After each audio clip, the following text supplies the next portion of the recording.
और अब खबरें विस्तार से। रानीगंज का बल्लभपुर इलाका चुनाव के बाद से ही हिंसा से दहल उठा है। बीजेपी सीपीआईएम लगातार टीएमसी पर हिंसा का आरोप लगा रहे हैं, लेकिन गुरुवार टीएमसी ने बीजेपी पर पार्टी का झंडा जलाए जाने का आरोप लगाया है। टीएमसी कार्यकर्ताओं का कहना है कि इस घटना को लेकर थाने में शिकायत की गई है। पश्चिम बंगाल विधानसभा चुनाव के नतीजे आने के बाद से ही रानीगंज का बल्लभपुर इलाका हिंसा से दहल उठा है। 2 मई रात से लेकर 4 दिन बाद तक यानी 6 मई तक स्थिति वैसी की वैसी ही बनी हुई है। कभी टीएमसी तो कभी बीजेपी पर आरोप लगाए जा रहे हैं। गुरुवार सुबह टीएमसी पार्टी के झंडे को जलाने का आरोप बीजेपी पर लगा है। बल्लभपुर के तेतुलिया पाड़ा में टीएमसी पार्टी ऑफिस के झंडे को जलाने को लेकर तृणमूल आसनसोल दक्षिण के ग्रामीण अध्यक्ष देव नारायण दास ने कहा कि इस तरह की हरकत बीजेपी छोड़कर और कोई कर ही नहीं सकता है। हमने इसे लेकर स्थानीय थाने में शिकायत की है और उम्मीद है कि पुलिस प्रशासन इस पर जल्द कार्रवाई करेगी। वहीं आसनसोल दक्षिण से बीजेपी की नव निर्वाचित विधायक अग्निमित्रा पाल ने कहा कि चुनाव जीतने के बाद से ही टीएमसी समर्थक लगातार बीजेपी कर्मियों और समर्थकों पर हमले कर रहे हैं। नतीजा बीजेपी समर्थकों को घर छोड़कर पलायन करना पड़ा और अब जब बीजेपी कार्यकर्ता यहां रह नहीं रहे तो फिर उन पर आरोप कैसे लगाए जा सकते हैं। टीएमसी राजनीति के तहत खुद अपने झंडे को आग लगा रही है और आरोप बीजेपी के सिर मढ़ रही है। स्थानीय लोगों का कहना है कि आए दिन हो रही हिंसा से उन लोगों में डर है। प्रशासन जल्द ही इस पर लगाम लगाए।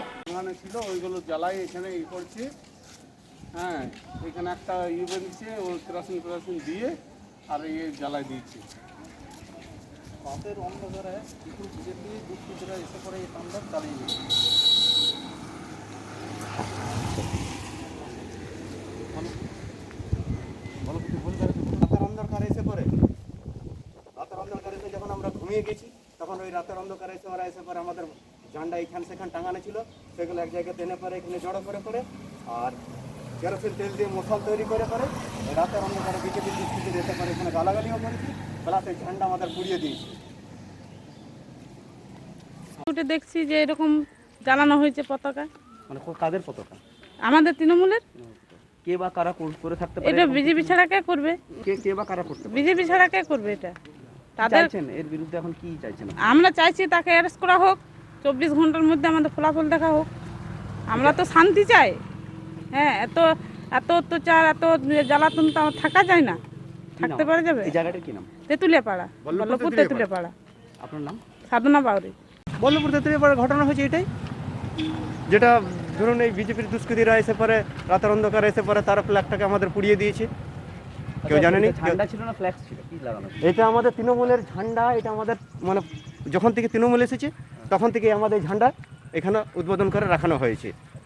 আর এই দু একটা যে আমাদের তৃণমূলের এই ঝান্ডা ছিল ছোটোখাটো, সেই ঝান্ডাগুলো তার সাথে জড়িত করে বাঁধা ছিল। কখন আপনারা দেখলেন যে এটা? আমরা সকালে দেখছি। আমি তো সকালে যখন আমি 6টার সময় আমার ঘুম ভাঙে তখন আমাকে ডাকলো পাড়া ছেলেরা, দেখ ভাই দাদা এই ব্যাপার আছে, আমাদের ঝান্ডাটাকে পুড়িয়ে দিয়েছে। এটা করতে পারে বলে মনে হচ্ছে? করতে পারে বলতে কি মনে হচ্ছে কি সরাসরি বুঝতে পারা যাচ্ছে যে বিজেপির দুষ্কৃতি ছাড়া আর কারা হতে পারে? তৃণমূলের কোনো কর্মী তো এটাকে পড়াবে না। আমরা তো চাইনি, আমরা চেয়েছি যে পাড়ার শান্তি শৃঙ্খলা বজায় রাখার জন্য। কোনোদিন কেউ বলবো না আমরা 10টা বছর আমাদের এখানে যে আমরা এসেছে 10টা বছর আমরা কোনোদিন পাড়াতে কোনোদিন অশান্তি কোনোদিন করিনি, চাই নেই। আজ হটকারি করে কি করে হয়ে গেল? এটা কি ব্যবস্থা নেবেন? ব্যবস্থা আপনাদেরকে নিতে হবে। প্রশাসন যেটা ব্যবস্থা নেবে সেটাই ব্যবস্থা। স্থানীয় প্রশাসনকে স্থানীয় প্রশাসনকে আমরা অভিযোগ করেছি, এসেছিলেন ওনারা, আমাদের পার্টিরও লোক কর্মী এসেছিল। এবারে ওনারা যেটা মানে নেবে সিদ্ধান্ত সেটাই আমাদের সিদ্ধান্ত। আমরা বলবো না যে এর বদলা এই চাই ওর বদলা ওই চাই, আমরা এটা বলবো না। আমরা আইনত যেটা তুলে দিয়েছি হাতে, ওনারা প্রশাসনের পক্ষ থেকে যেটা করবার সেটা যেন সুনির্দিষ্টভাবে বিচার যেটা করা হয়। কি নাম আপনার? আমার নাম সমর বাউরি। জায়গাটা কি নাম? জায়গাটার নাম বল্লভপুর তেতুলিয়া পাড়া। रानीगंज से सम्राट दास की रिपोर्ट, पीबी न्यूज।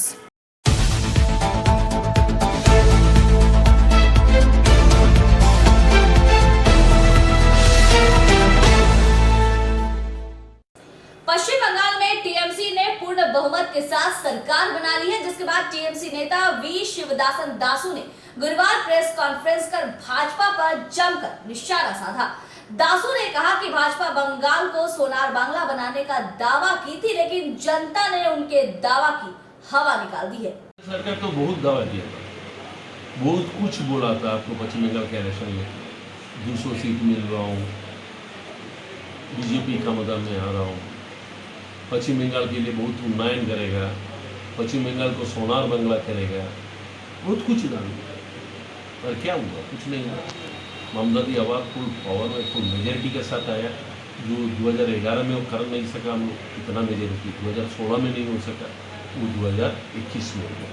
उसका एकमात्र कारण है, हम ये बात आप भी वो इंटरव्यू में था, मेरा जो प्रेस मीट में था, हम एक बात बोला था सबके सामने, बंगाल का मट्टी में आके बाहर का नेता जितना ममता बनर्जी के खिलाफ में बोलेगा, उतना बंगाल का जनता ममता बनर्जी को साथ देगा। ये आपको 2016 में दिखाया था, जो उस समय यहाँ का एक ऑब्जर्वर था गुप्ता जी, सिद्धिनाथ गुप्ता की गुप्ता चिल, और वो यहाँ ऑब्जर्वर होके आया था, बहुत कुछ बोल के हो गया था, और वो जहाँ जहाँ मीटिंग किया उस सब जगह में हार गया। जैसे आपको जहाँ आपको अमित शाह मीटिंग किया, जहाँ आपको जेपी नड्डा रोड शो किया, मीटिंग किया, जहाँ स्मृति ईरानी मीटिंग किया, जहाँ जहाँ प्राइम मिनिस्टर मीटिंग किया, प्रत्येक जगह में आप देखिएगा 95% जगह में हार गया। और आज कल हम एक स्टेटमेंट देख रहा था, बीजेपी का जो राज्य प्रेसिडेंट है, स्टेट प्रेसिडेंट है, वो बोल रहा था हम लोग 3 से 76 में। हम एक बात आपको बोलना चाहता हूँ, 2016 में कांग्रेस और सीपीएम मिलके 76 सीट था, एक आपको निर्दल था और एक बीजेपी थी। 2021 के इलेक्शन में आप देखिए, कांग्रेस और सीपीएम नील हो गया, वही 76 सीट में आके खड़ा हो गया बीजेपी। यहाँ कुछ नहीं मिला बीजेपी।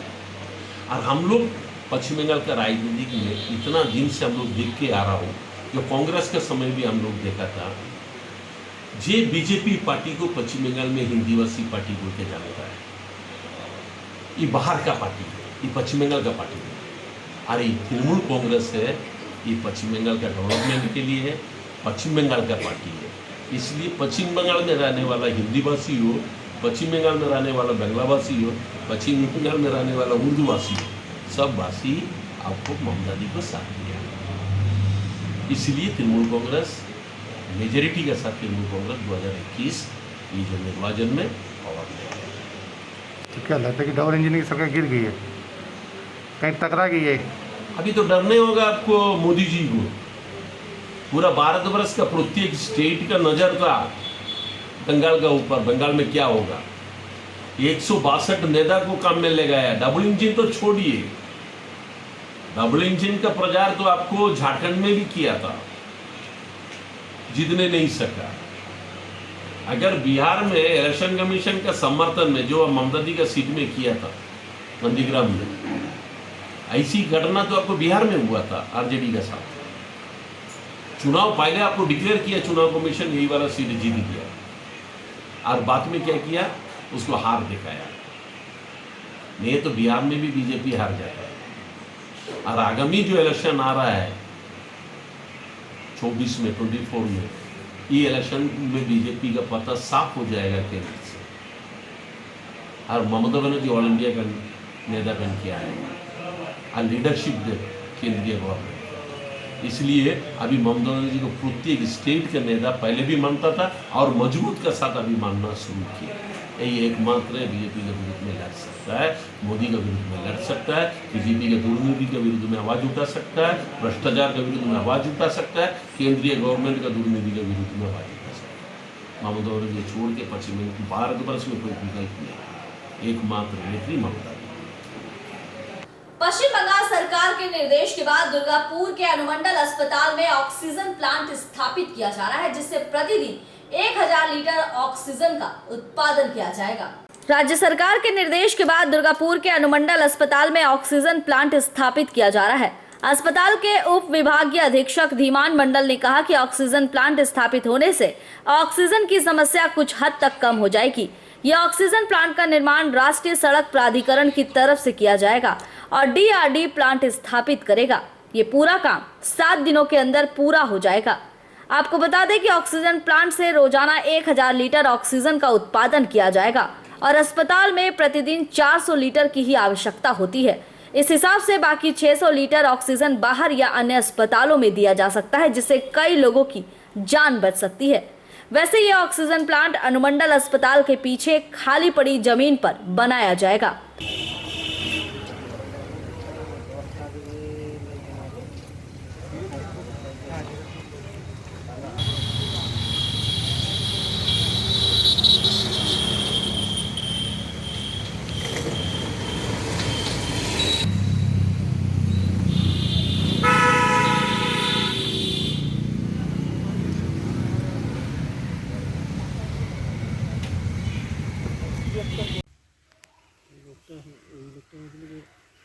ছবি করছে নিচে পড়ে আছে বলে।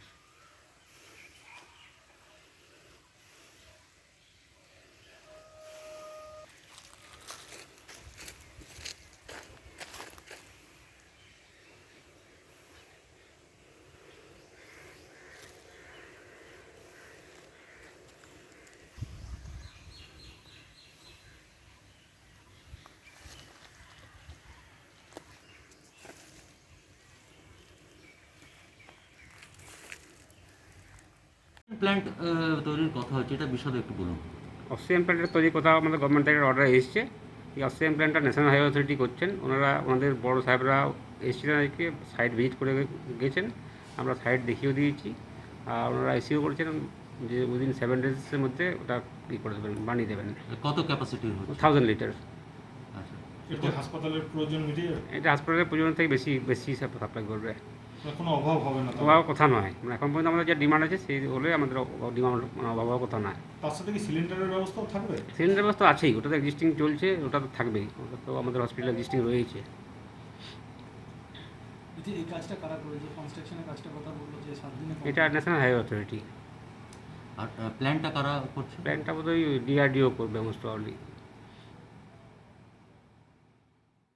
दुर्गापुर से निमाई दास की रिपोर्ट, पीपी न्यूज।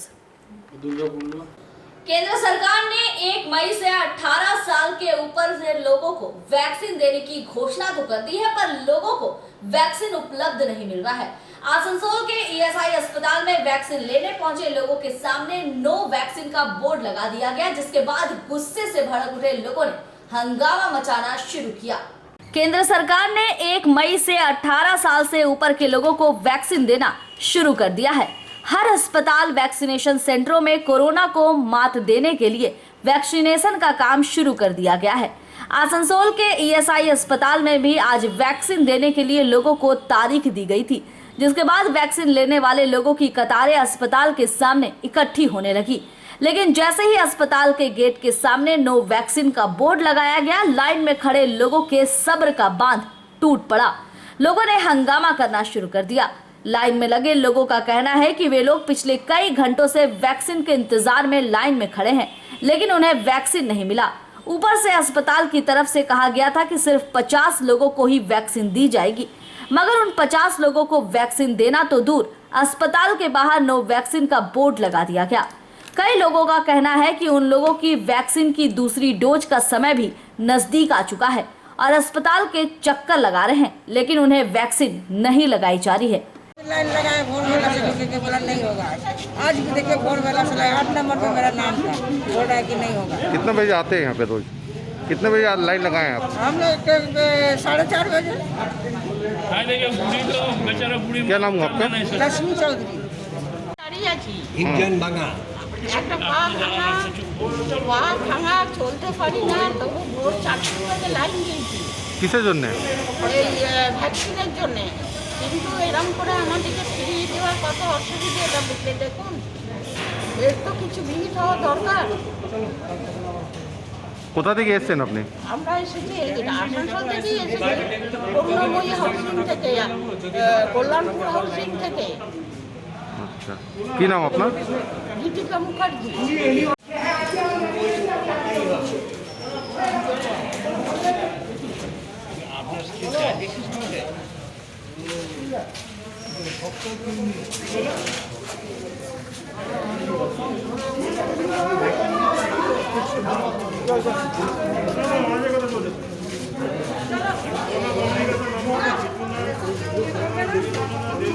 কিছু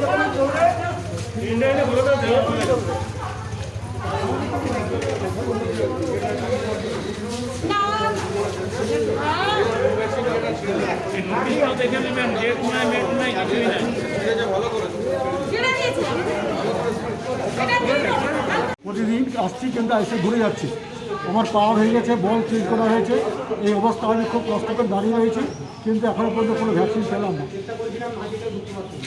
তো কেন পেলেন না কিছু বলছে ওরা?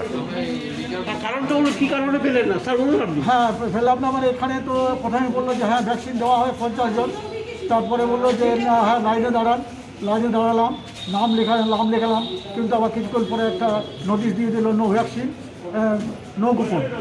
এই অবস্থা, আমরা যদি সিনিয়র সিটিজেন এবং রিটায়ারমেন্ট আমরা এবং আমার বল চেঞ্জ করা হয়েছে, পা ভাঙিয়ে গেছে, দাঁড়িয়ে থাকতে পারছি না, এই অবস্থায় কী করবো আমরা? সেই জন্য সরকারকে বিশেষ করে অনুরোধ জানাচ্ছি যে আমাদের মতো লোকের ব্যবস্থা করে। আপনার নামটা? খলিলুর কর্মকার। বলুন। 4 দিন ধরে লাইন দিচ্ছি, আমরা কেন এসেছিলাম, তাহলে 50 জন হয়ে গেছে বলে কুপন দিল না, ঠিক আছে।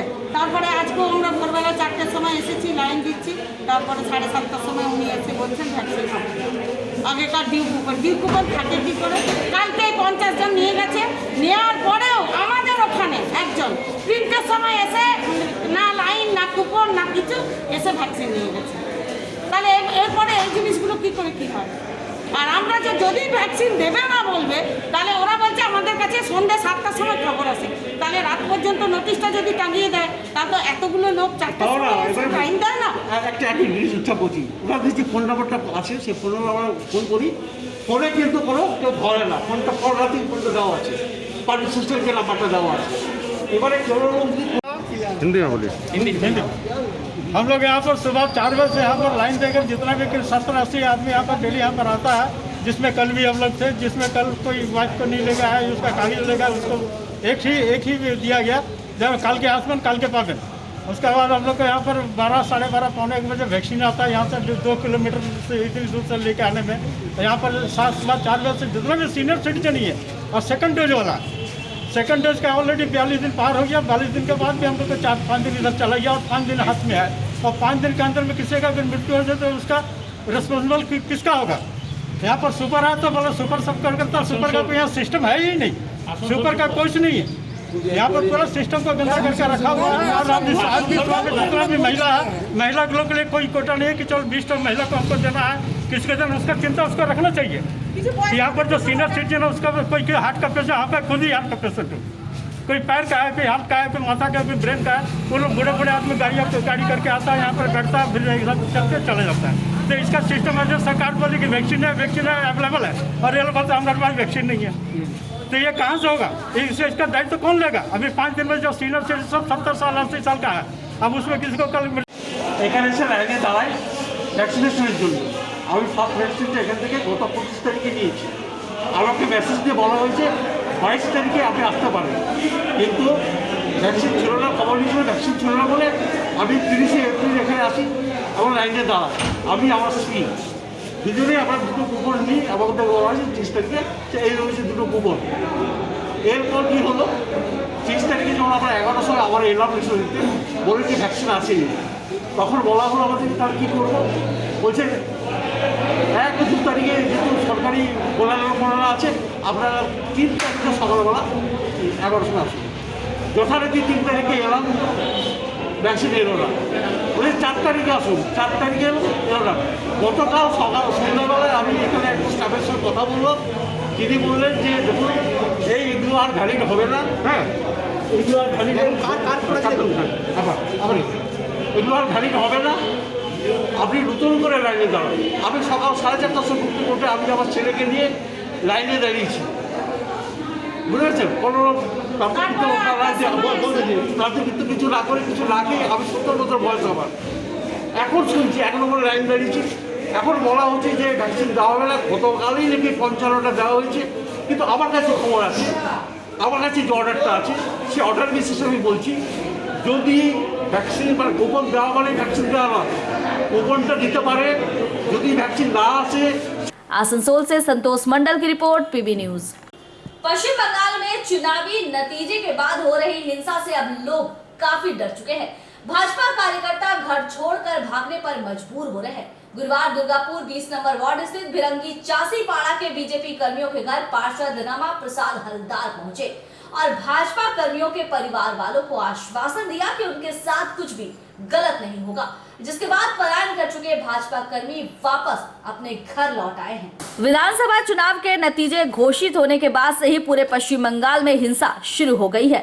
दुर्गापुर के 20 नंबर वार्ड स्थित भिरंगी चासीपाड़ा के बीजेपी नेता कार्यकर्ता घर छोड़कर भाग खड़े हुए हैं।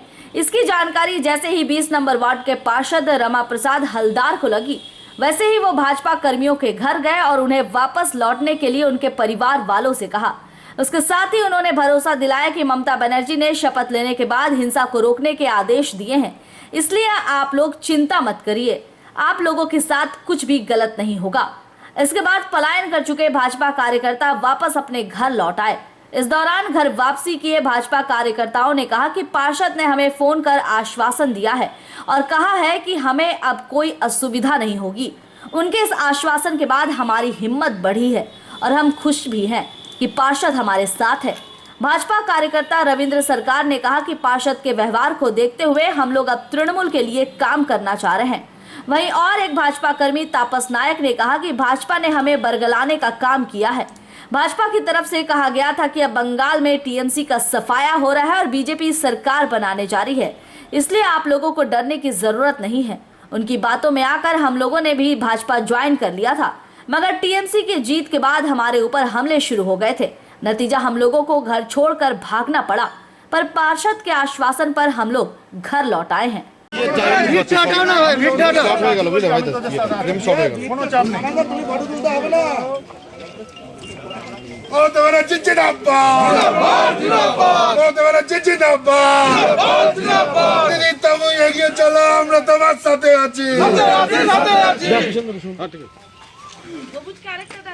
লক্ষ্মী সবাইকে দাও, সবাইকে দাও।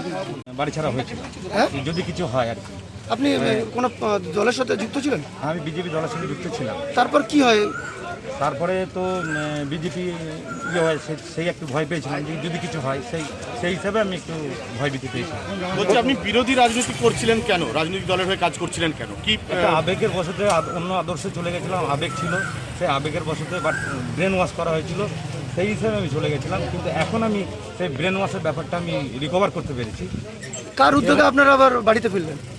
আমাদের পৌরপিতা 2 নম্বর ওয়ার্ডের পৌরপিতা মাননীয় রমাপ্রসাদ হালদার মহাশয়ের নেতৃত্বেই আমরা ঘরে ফিরলাম আবার, ওনার উদ্যোগেই এবং ওনার সহযোগিতায়। এই যে আতঙ্ক কাটিয়ে এলেন, এখন কেমন লাগছে? এখন খুব ভালো লাগছে দাদাকে পাশে পেয়ে। আপনার নাম? তাপস মণ্ডল।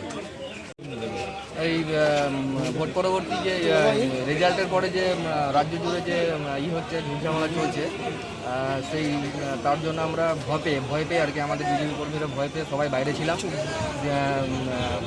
রেজাল্টের পরের দিন থেকে। তো আজকে আমাদের 2 নম্বর ওয়ার্ডের রমাদা, আমাদের মানে সম্মানীয় রমাদা পৌরপিতা, উনি আমাদের নিজের উদ্যোগ নিয়ে আমাদের সবাইকে মানে এলাকার শান্তি শৃঙ্খলা বজায় রাখার জন্য আমাদের বিজেপি কর্মী যারা ছিল তাদেরকে সবার নিজের উদ্যোগে নিজেও একসাথে উদ্যোগ নিয়ে আমাদেরকে ঘরে ফেরার ব্যবস্থা করে দিচ্ছে এবং তার জন্য আমি আমাদেরকে অনেক ধন্যবাদ জানাচ্ছি। বলছি আপনারা কতগুলো পরিবার ঘর ছেড়ে ছিলেন? পুরো এরিয়াতে 50-100 এরকম হবে। আতঙ্কে ঘর ছেড়ে ছিলেন? হ্যাঁ। এখন কি মনে হচ্ছে কাউন্সিলরকে পাশে পেয়ে? আমাদের দাদা আমাদের নির্ভয় দিয়েছে যে কোনো অসুবিধা নেই, আমরা যে যেখানেই আছি সবাই যেন ফিরে আসে নিজের ঘরে থাকে এবং নির্ভয় থাকে।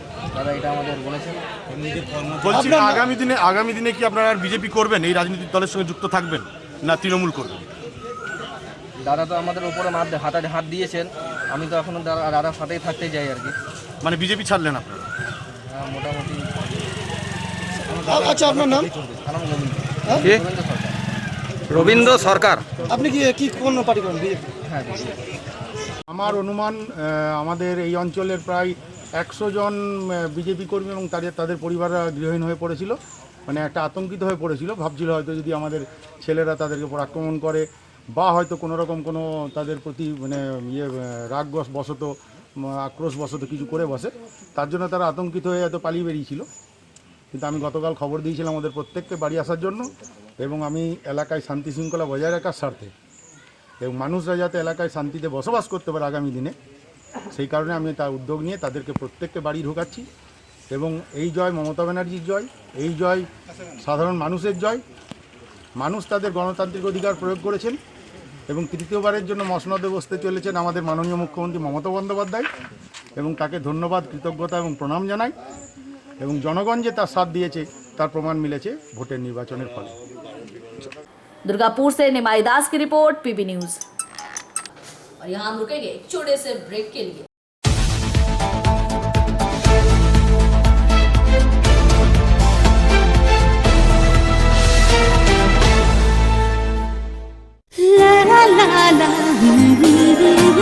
রান্নাঘরের আমি রানী, আসল গুঁড়ো মশলাটা জানি, স্বাদে সুস্বাদু অল্প একটুতেই রান্নায় জাদু, সুগন্ধ সুরুচির বাহারে মনপসন্দ মনপসন্দ মনপসন্দ আহারে, মনপসন্দ গোটা ও গুঁড়ো মশলা ঠিক মনে। অ্যাগ্রো ফ্রেশ স্বাদের পাশাপাশি আপনার স্বাস্থ্যের পুষ্টিগুণে সমৃদ্ধ। অ্যাগ্রো ফ্রেশ আটা, ময়দা, সুজি, বেসন, ছাতু ও ডালিয়া। Agro Fresh pure fresh and natural.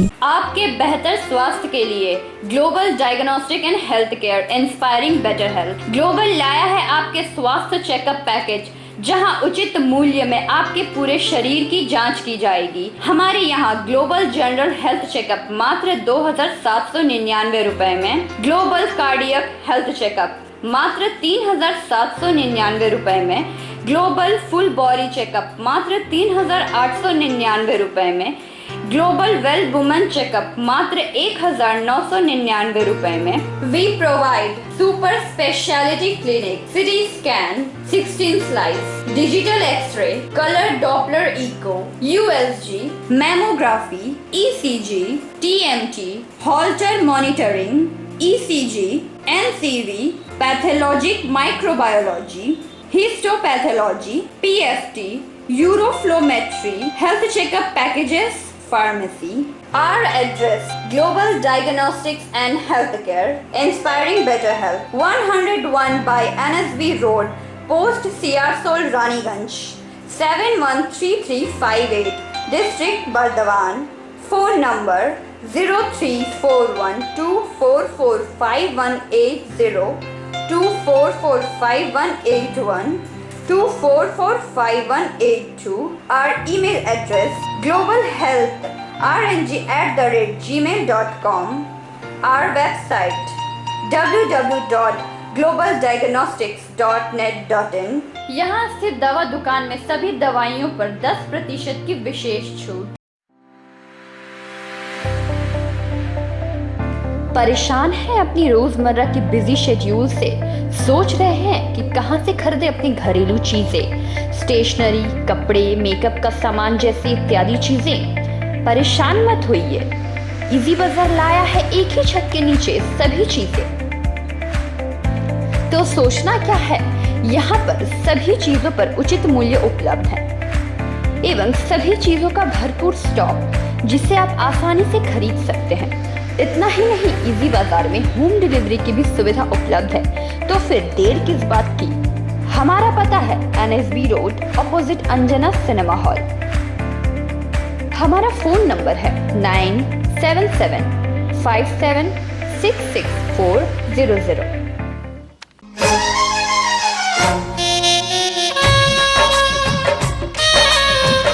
আসছে পুজো, আসছে খুশির লহর, তা কি পরবেন নিয়ে মাথায় চিন্তার ভাঁজ। আর চিন্তা নয়, কৈলাঞ্চলের সুপ্রসিদ্ধ লীলাবতী। এখানে আপনি পাবেন কাপড়ের বিভিন্ন কালেকশন, মহিলাদের জন্য আকর্ষণীয় sari, churidar, kurti, leggings, top, jeggings, বাচ্চাদের জন্য বিভিন্ন কালেকশন, পুরুষদের জন্য pant, shirt, jeans, T-shirt. তো আজই আসুন লীলাবতী, NSB রোড, রানীগঞ্জ।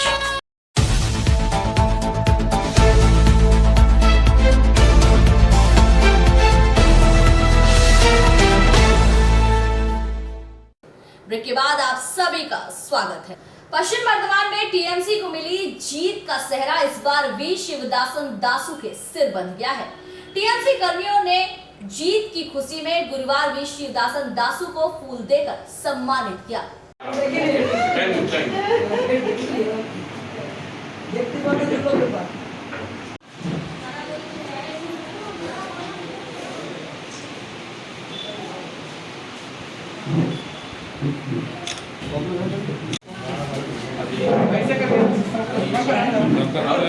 पीछे आ जाएगा, सब आ जाएगा, सब आ जाएगा। लोग आ रहा है कि नहीं देख लेना, जाएगा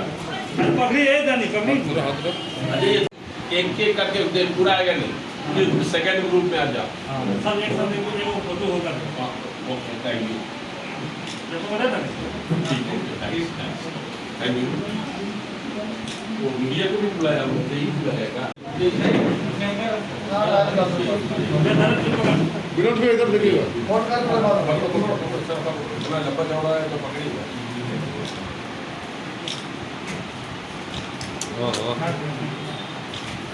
कोई बात नहीं, रील नहीं लग रहा। सब आ गया।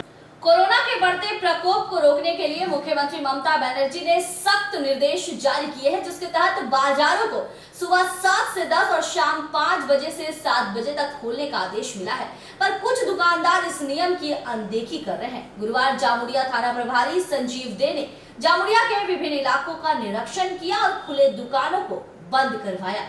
बुधवार को राज्य की मुख्यमंत्री ममता बनर्जी ने तीसरी बार शपथ ग्रहण की। शपथ ग्रहण करने के दौरान उन्होंने बढ़ते हुए कोरोना को रोकने को लेकर प्राथमिकता दी। मुख्यमंत्री ने बाजार की एक समय सीमा निर्धारित की है, जिसमें जितने भी बाजार हैं उनमें जो चीजों की जरूरत है, जैसे दवाखाना और मोदी खाना, उसे बात देकर सभी दुकानें सुबह 7 बजे से 10 बजे तक और शाम को 5 बजे से 7 बजे तक ही खुली रहेंगी। आसनसोल दुर्गापुर पुलिस कमिश्नरेट के अंतर्गत इसे लेकर जामुड़िया थाना के प्रभारी संजीव दे के नेतृत्व में गुरुवार की सुबह कड़ा रुख अपनाते हुए सभी थाना के पुलिस अधिकारी जामुड़िया थाना मोड़, जामुड़िया बाजार, सिनेमा मोड़ एवं नंदी रोड के इन सभी इलाकों में समय सीमा के बाद खुले दुकानों को कड़ी चेतावनी देते हुए दुकानों को बंद करवाया।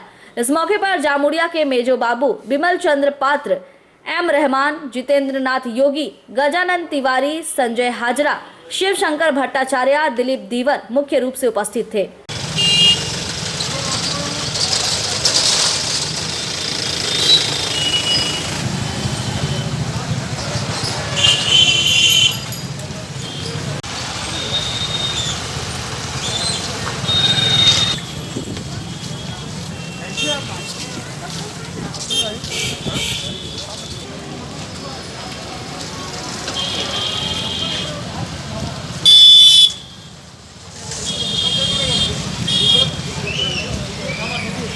बढ़िया से फोटो उठाओ।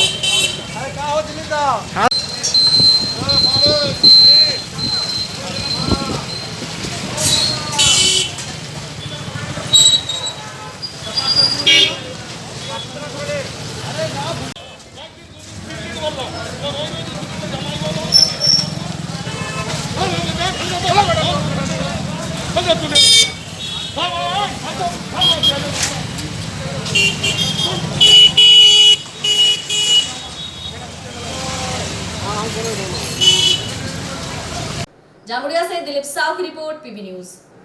और इस बुलेटिन में फिलहाल इतना ही। आप देखते रहिए पीबी न्यूज। नमस्कार।